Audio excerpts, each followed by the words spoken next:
Hello everyone, एक बार फिर से आप सभी का स्वागत है आपके अपने ही channel cake for you by Yashika में। चलिए आज बनाते हैं हाफ केजी का चॉकलेट केक और जिसके लिए स्पॉन्ज बेक किया है मैंने 5 इंच के टिन में। और हमेशा की तरह मैंने 150 ग्राम प्रीमिक्स लेकर ये स्पॉन्ज बेक किया है। 5 इंच का टिन यूज किया है तो मैं इसको 3 लेयर्स में कट कर लूंगी। अब यहाँ पर जो मुझे क्रम कोटिंग करने के लिए अंदर क्रीम चाहिए थी, वहां पर मैंने जितनी क्रीम मेरी लगनी थी लेयर्स में उसके बीच में ना मैंने चॉकलेट गनाश ऐड कर दिया है। ये 2:1 रेशो का चॉकलेट गनाश है और इसको मैं थोड़ा सा इलेक्ट्रिक बीटर से बीट कर लूंगी। आप चाहे तो स्पैचुला से भी ये काम कर सकते हैं, तो ये आप पे डिपेंड है। तो यहाँ पर थोड़ा सा इलेक्ट्रिक बीटर से मैंने इसको बीट कर लिया है सो दैट जो चॉकलेट गनाश है वो अच्छे से मिक्स हो जाएगा क्रीम में। तो ये हमारा चॉकलेट मूस क्रीम रेडी हो गया है हमारे केक की लेयरिंग के लिए। और सोकिंग के लिए मैंने लिया है chocolate syrup water. So simply आपने वाटर लेना है, उसमें आप टेस्ट के अकॉर्डिंग शुगर ऐड कीजिए, उसको बॉईल कीजिए, फिर उसमें आप इंस्टेंट कॉफी पाउडर डाल दीजिए और जैसे वो बॉईल हो जाएगा तो गैस ऑफ करते टाइम आप बीच में ऐड कर दीजिए cocoa powder. Cocoa powder optional है, अगर आप चाहें तो ऐड कीजिए, अदरवाइज आप स्किप भी कर सकते हैं। सिंपली आप कॉफी वाटर के साथ में भी सोकिंग कर सकते हैं और कुछ नहीं करना तो आप जस्ट प्लेन वाटर के साथ में भी सोकिंग करिए तब भी चलेगा। बट चॉकलेट स्पॉन्ज की अच्छे से सोकिंग करना बहुत जरूरी है क्योंकि इसमें कोको पाउडर ऐड होता है और वो ना आपके स्पॉन्ज को बहुत जल्दी ड्राई बना सकता है। सो अगर आपके स्पॉन्ज की अच्छे से सोकिंग होगी तो उसमें मॉइस्चर बना रहेगा, स्पॉन्ज आपका सॉफ्ट रहेगा। अदरवाइज वो क्रीम में से सारी मॉइस्चर खींच लेगा और आपका केक जो है वो ड्राई हो सकता है। तो यहाँ पर देखिए जो हमने चॉकलेट मूस क्रीम रेडी की थी उसके साथ में मैं स्पॉन्ज की लेयरिंग करती जा रही हूँ और बीच में मैंने ऐड कर दिए हैं चोको चिप्स। ये भी बिल्कुल ऑप्शनल है, आप चाहें तो स्किप भी कर सकते हैं। तो ये देखिए जितनी क्रीम रिक्वायर्ड थी क्रम कोटिंग के लिए उतनी ही आइडिया से मैंने ली थी, जिससे मेरा केक जो है वो अच्छे से क्रम कोट हो चुका है। अब क्योंकि हमने गनाश ऐड करके क्रीम बनाई थी सो इसको सेट होने के लिए फ्रिज में रखना बहुत जरूरी है। अगर आप अभी ही साथ के साथ इसकी फाइनलाइजिंग स्टार्ट कर देंगे तो ये जो क्रीम है ये आपकी जो नॉर्मल क्रीम आपने बनाई है उसमें मिक्स हो जाएगी, सारा चॉकलेट का कलर उसमें आ जाएगा। तो ये है हमारा आफ्टर क्रम कोटिंग वेट, इसमें से आप 80 ग्राम रिड्यूस कर दीजिएगा बोर्ड का। तो यहाँ पर देखिए मैंने इसको फ्रिज में रखा था लगभग आधे घंटे तक। जब हमारी चॉकलेट क्रीम जो है वो अच्छे से सेट हो गई थी देन फाइनलाइजिंग के लिए मैंने जस्ट प्लेन क्रीम का ही यूज किया है और उसके साथ में मैंने केक को अच्छे से कवर कर दिया है।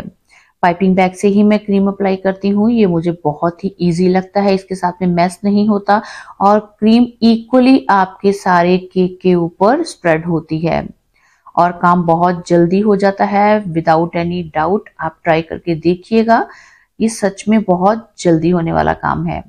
सो यहाँ पर अब देखिए जो मेरे केक की फाइनलाइजिंग है वो मैं जल्दी से कंप्लीट कर दूंगी और फिर इसके बाद में फिर अगर आप चाहें तो केक को फ्रिज में रख दीजिए फाइनल डिजाइनिंग से पहले, क्योंकि जो आज मैं डिजाइनिंग करने वाली हूँ उसके लिए अगर आप थोड़ी देर के लिए फाइनलाइजिंग के बाद भी केक को फ्रिज में रख देते हैं थोड़ा सेट होने के लिए तब भी अच्छा ही रहेगा।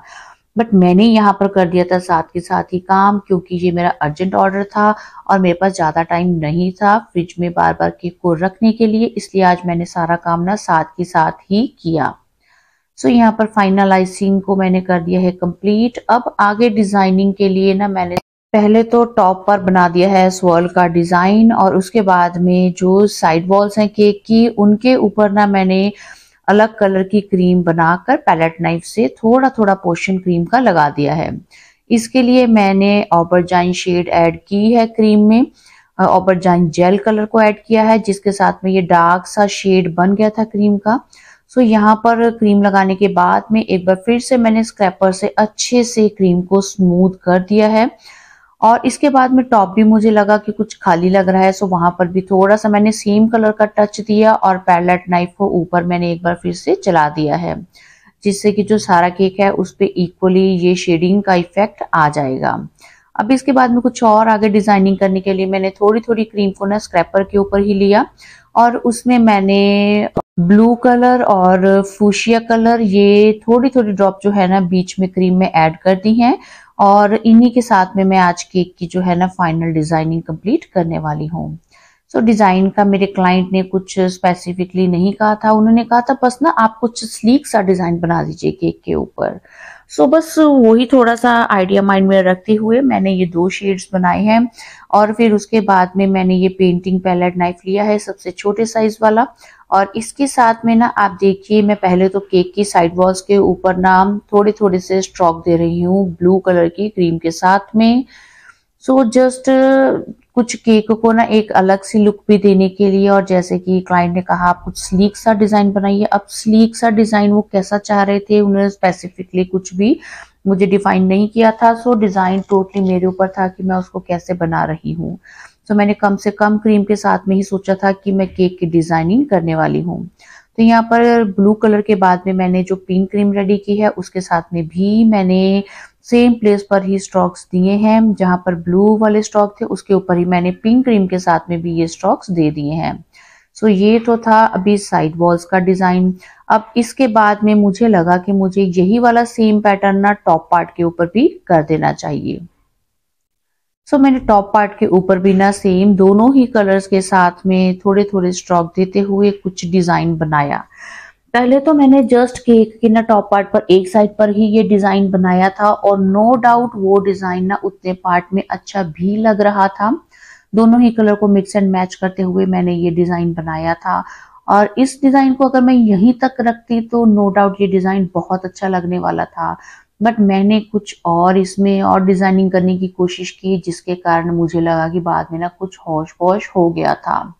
अब इसके बाद में कलर कंट्रास्ट को थोड़ा सा ना और उठाने के लिए, थोड़ी सी गेटअप देने के लिए मैंने ये येलो कलर की क्रीम को पाइपिंग बैग में डाला है, और छोटे साइज के यहाँ पर ना मैंने रोजेट बना दिए हैं। और ये नोजल नंबर है मेरी 7।